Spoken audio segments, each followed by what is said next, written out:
Attack on Titan is known for its subversive elements, but I wanted to highlight how Eren's character is specifically designed as a foil to every good and bad aspect of your standard shonen protagonist.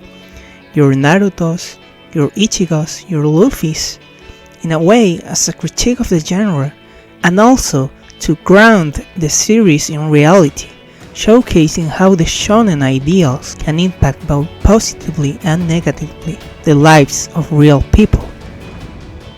Shonen protagonists have dreams. For Goku it's to become stronger, because he loves fighting and pushing his limits. For Naruto, it's to become Hokage, to make up for the lack of attention he received in childhood, though he doesn't know that. But doesn't that sound kind of unhealthy? And for Deku, it's to become a hero, both to help others, but also to make up for being born quirkless. It's because he was born without a quirk that he gets so much determination to prove Bakugo wrong.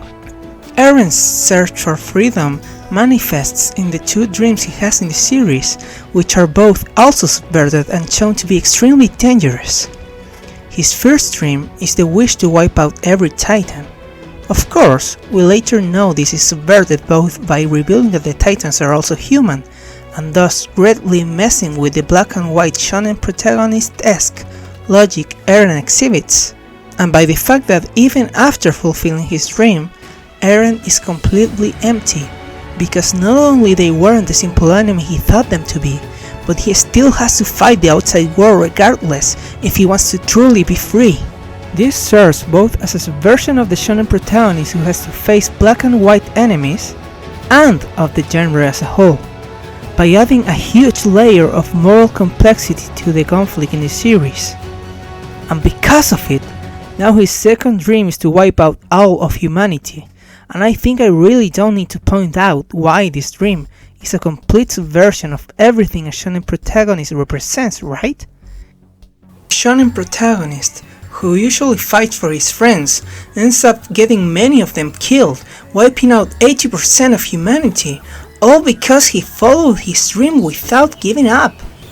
The takeaway is that following dreams blindly and without any sort of reflection is stupid, and can have horrible consequences for both yourself and others, especially if said dreams have a subtext of trauma and generational abuse like many shonen protagonists and Eren share. And that leads me to my next point.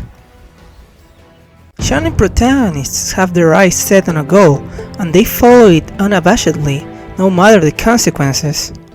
They always fulfill their dream by virtue of never giving it up, and that allows them to reach recognition and happiness. Eren also never gives up, and that gets everyone around him killed many times. Hell, if he didn't have the Attack Titan, he would have died in episode 3 because he just didn't know when to retreat.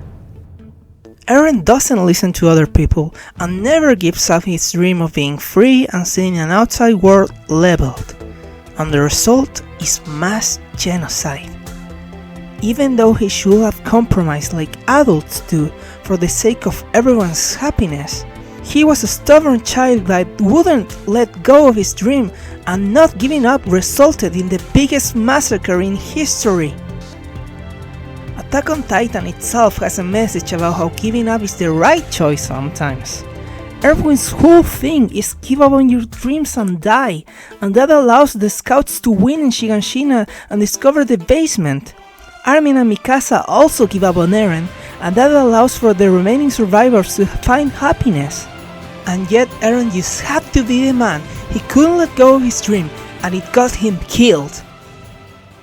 Shonen protagonists are unnaturally selfless, and they always go out their way to save others. Eren tries to be selfless.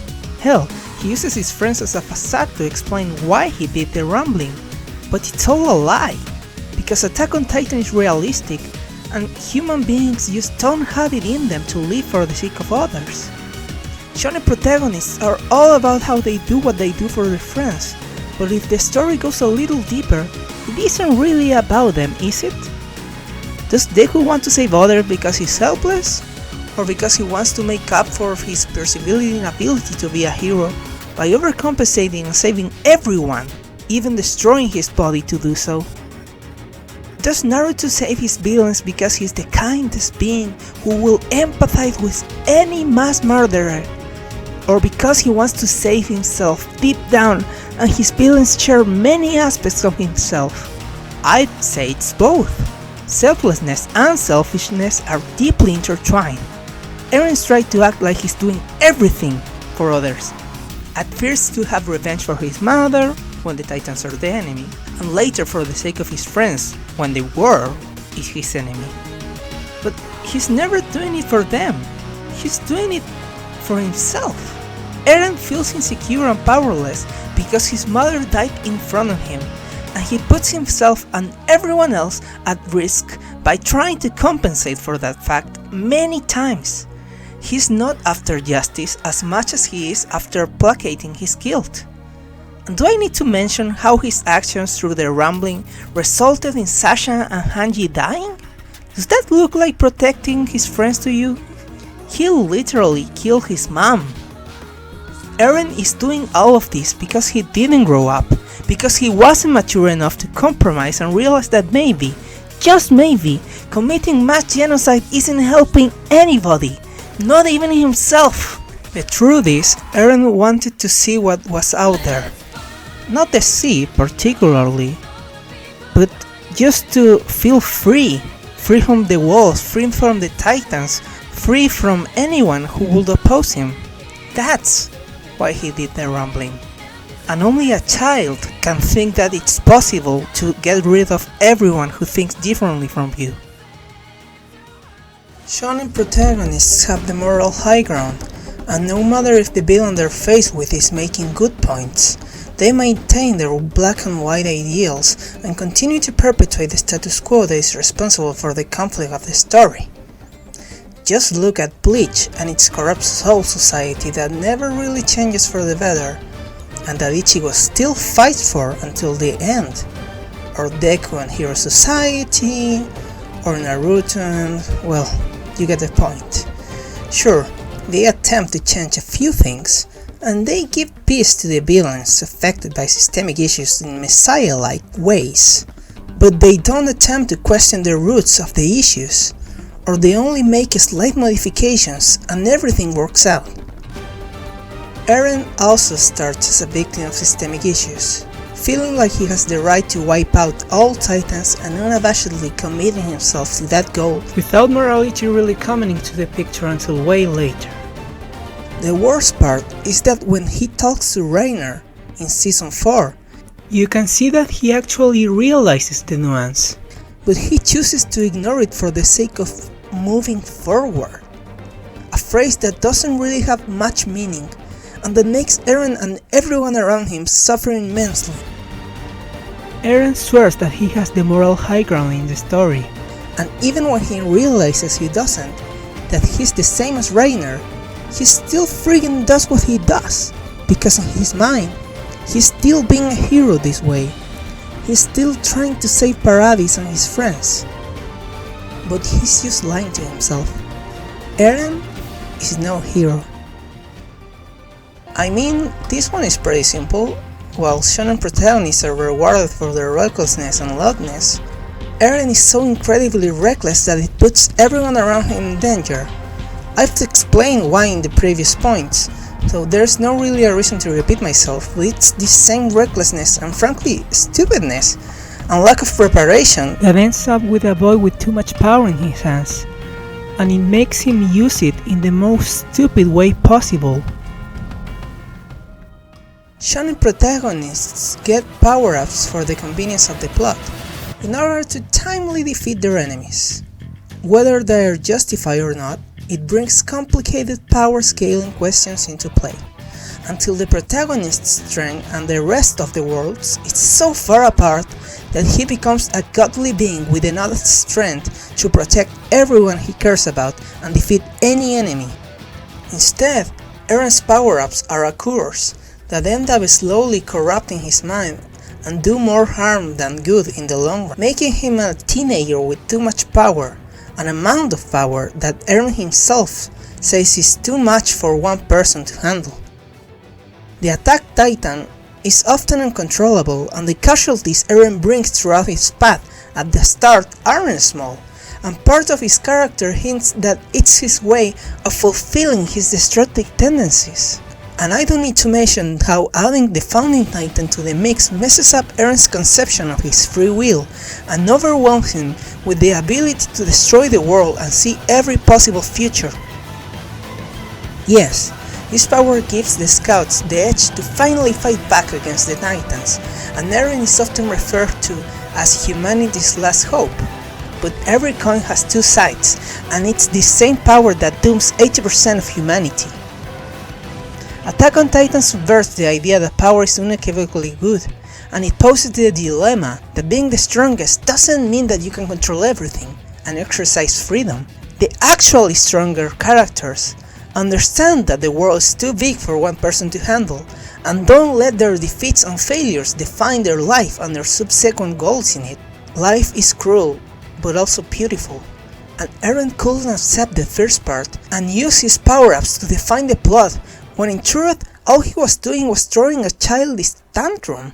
Besides, Eren's seemingly out of nowhere Aspul power-ups are actually properly foreshadowed, and even if at the time they seem unexpected and unpredictable, later it becomes obvious that they were always intended as a vital part of the story, rather than a way of bending the plot to make the protagonist win, like it is often common in shonen.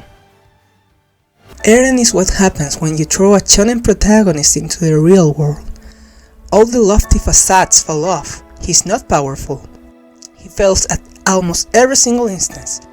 He's a burden to his allies, and there's 100 people other than him that could use his powers better than him. Throughout the start of the series, Eren constantly tries to prove the idea that he's average wrong, and even when he comes to accept that he has to take a step aside and serve as a tool for humanity's survival, it's treated as a step forward rather than a bad choice. Eren is not the protagonist of the world. He has to work together with others, fail, and let others handle the stuff he doesn't know how to do for him in order to win. But even though he knew that at one point, when he goes solo, there is no going back. Eren both matures and doesn't mature. He stops seeing things in black and white, and yet continues to act self-servingly regardless. He loses his fiery passion and replaces it with pragmatism and manipulation in service of his goals. He becomes a person, a proper three-dimensional protagonist for a story as complex as AOT. And all he had to do is face the world. Of course, the fact that he loses his simplicity isn't a positive development in and of itself, because no matter how much he grew externally, his wishes and motivations remain the same. Because now Eren sees the nuance, it's impossible for him to keep pretending that things are as simple as he thought they were, losing himself in the cruelty and complexity of the world, instead of keeping his spirit regardless, like Armin does. Eren first loses the bad aspects of shonen protagonists, but he also loses the good aspects, and retains some others. He becomes a complete person, nuanced, who makes good but primarily bad choices, who is swept up by his ego, by the narrative of a protagonist he built for himself, that he destroys the world for as he tries to fulfill it. Eren loses the optimism, the courage, the camaraderie, and continues with the most toxic aspects of the shonen protagonist: the need to do it alone, the need to fulfill his dream no matter what, and move forward without questioning himself or anyone around him in the process. Eren fails because he wants to be a shonen protagonist, but shonen protagonists are not human beings. No one always wins.